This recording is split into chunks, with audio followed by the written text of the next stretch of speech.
नमस्कार बंधुरा आपनारा सबाई केमन आछेन आशा करी खूब भालो आछेन। चले एलाम नतून आरेकटी भिडियो निये। भिडियोटी होच्छे विश्वकर्मा पुजोर भिडियो ननदेर बाड़ीते। এই হচ্ছে সেখানকার পরিবেশ। আমরা যেদিন গিয়েছিলাম সেখানে বৃষ্টি হচ্ছিল, তাই জন্য আকাশটা মেঘলা আর খুব সুন্দর হাওয়া দিচ্ছিল। গ্রাম্য পরিবেশ আমার ভীষণ। পুজোর আগের দিন রাত্রিবেলা চলছিল রান্নার প্রস্তুতি, পরের দিন রান্না পুজো। তো এখানে সমস্ত কিছু রেডি করা আছে, কেটে কুটে সবজি মাছ। এখানে দিদি শাশুড়ি মা রান্না করছে আর দেখতে পাচ্ছ সমস্ত কিছু সবজি কাটা রয়েছে। তো অনেক রকম ভাজা ভুজি অনেক কিছু হবে। এখানে মাটির উনুনে রান্না হচ্ছে, দিদি ননদ আর শাশুড়ি মিলে রান্না করছে। আর নারকেল ভাজা, আলু ভাজা, চালতা চাটনি অনেক কিছু রয়েছে। এখানে মাছ রয়েছে, কাতলা মাছ আর রয়েছে ইলিশ মাছ। পরের দিন ঘুম থেকে উঠে শুনলাম সেদিন রাত 2টো পর্যন্ত রান্না চলেছে। দিদিও করেছে, জামাইবাবুও করেছে, সবাই মিলেমিশে করেছে। আর এখানে দেখতে পাচ্ছ আমার ছোট্ট পরী তার খেলনা নিয়ে বসে আছে, তার দিদার সাথে বসে খেলছে। তখন বাজে প্রায় রাত 12টা। মা রান্না করতে গেছে আর তার চোখে ঘুম নেই। আর ভিডিও যখনই করি সেরকম জিভ বার করে দেয়, বদমাইশি করে। এই যে হাসি হাসি হচ্ছে। নিজেও ঘুমাবে না আর তার দিদাকেও বসিয়ে রেখে দিয়েছে, তাকেও ঘুমাতে দেবে না। এই যে দেখতেই পাচ্ছ, বলছে মা যখন আসবে রান্না করে তারপর তুমি শুতে যাবে। এই ইজি চেয়ারটা কিন্তু ওর ভারী পছন্দের। সারাদিনে 10 থেকে 12 বার এই চেয়ারটার মধ্যে বসে এরকম। যে উনুনে রান্না হয়েছিল সেই উনুনে এরকম পুজো হয়েছে। পরের দিন ঘুম থেকে উঠে দেখলাম। আর এটা মনসা পুজো হয়েছে। এখানে খাবারগুলো সব সাজানো আছে যেগুলো রান্না হয়েছে। বাঁধাকপি, পায়েস, পটল ভাজা, আলু ভাজা, কলা ভাজা, মাছের ঝাল, চালতার চাটনি, বেগুন ভাজা, অনেক কিছু হয়েছে। নারকেল ভাজা। দিন ছিল দিদিদের কারখানার বিশ্বকর্মা পুজো। ঠাকুর চলে এসেছে। এই হচ্ছে বাবা বিশ্বকর্মা ঠাকুর। আর ব্রাহ্মণ এসে গেছে, পুজো করছেন। উনি দিদিদের নিত্য পুজোও করে। এখানে নিত্য পুজোও চলছে। দিদিদের ঠাকুর ঘরটি কিন্তু ভারী সুন্দর, দেখুন সিংহাসনটা। পুজো প্রায় শেষ।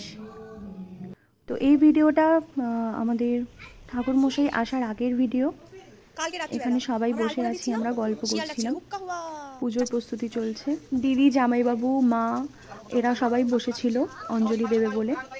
এখানে পুজো হচ্ছে দেখতেই পাচ্ছ। আর এখানে পরি ঘোরাঘুরি করছে। আজকে সবাইকে দেখে ও কিন্তু ভারী খুশি। সে ভীষণ খুশিতে এদিক ওদিক সেদিক ছোটাছুটি করছে, আনন্দে লাফালাফি করছে। আর ছোটদেরই সত্যি কথা বলতে বেশি মজা পুজো টুজো হলে। আমাদেরও ছোটবেলায় এরকম পুজো আচরা হলে ভীষণ আনন্দে আমরা দিন কাটাতাম। দেখতেই পাচ্ছ ও কিন্তু খুব খুশি। ঠাকুরের মুখখানি কিন্তু ভারী সুন্দর, যাই বলো কি, তাই না? আর পুজো প্রায় হয়ে এসেছে। হোম চলছে। হোম দেখতে কিন্তু আমার ভীষণ ভালো লাগে, কারণ এই হোমের যে অগ্নি সে নাকি বাহক। তাকে নাকি আমরা যা প্রদান করি হোমে, সে সব কিছু নিয়ে গিয়ে যেই দেবতার পূজা অর্চনা হচ্ছে সেই দেবতাকে তিনি পৌঁছে দিয়ে আসেন। ওই জন্য হোম দেখতে আমার কিন্তু ভীষণ ভালো লাগে। এদিকে পরি উঠে গেছে টোটোতে তার মাসির সঙ্গে, আর এদিকে কাকিমা জেঠিমারা সব বসে আছেন। দেখতে পাচ্ছ হোম হচ্ছে, তারাও হোম দেখছে। আর এখানে জামাইবাবু বসে আছে। তো এবার অঞ্জলি দেওয়ার পালা। মা, দিদি আর জামাইবাবু এখানে অঞ্জলি দিচ্ছে। পুজো প্রায় শেষের পথে, এবার বাকি আছে কারখানায় পুজো করা। চলো তোমাদেরকে কারখানাটা ঘুরিয়ে আনি। এই হচ্ছে সেই কারখানা যেখানে জামাইবাবুর সমস্ত কিছু কাজ হয় প্রত্যেক দিনের। আর সেই মেশিনগুলো পুজো করছে। আর এখন যেহেতু বিশ্বকর্মা পুজো তাই সমস্ত কিছু বন্ধ আছে, ছুটিতে রয়েছে তাদের কারিগররা। দেখতে পাচ্ছ এখানে সব বড় বড় নৌকো। আমি তো ওটাকে নৌকোই বলি, তোমরা কি বলো জানি না। সমস্ত মেশিন টেশিন এখানে রয়েছে। এখানে সমস্ত জিনিসপত্র রয়েছে তৈরি করা। ও তোমাদের বলে রাখি, জামাইবাবুর কিন্তু চানাচুরের কারখানা। আর এখানকার পরিবেশটা অসাধারণ, মানে তোমাদের বলে বোঝাতে পারবো না। তোমরা যদি নিজের চোখে না দেখো এত সুন্দর পরিবেশটা উপভোগ করতে পারবে না। পুজোর পরে খাওয়া দাওয়া সেরে আমি আর পরি বেরিয়ে পড়েছিলাম একটু হাঁটতে বাড়ির সামনেই। এত সুন্দর পরিবেশ দেখে সত্যি আর ঘরে বসে থাকা যায় না। আজকে ভিডিওটা এখান পর্যন্তই। কেমন লাগলো অবশ্যই জানিও। ভিডিওটি ভালো লাগলে অবশ্যই লাইক করো, সাবস্ক্রাইব করো আর শেয়ার করে দিও।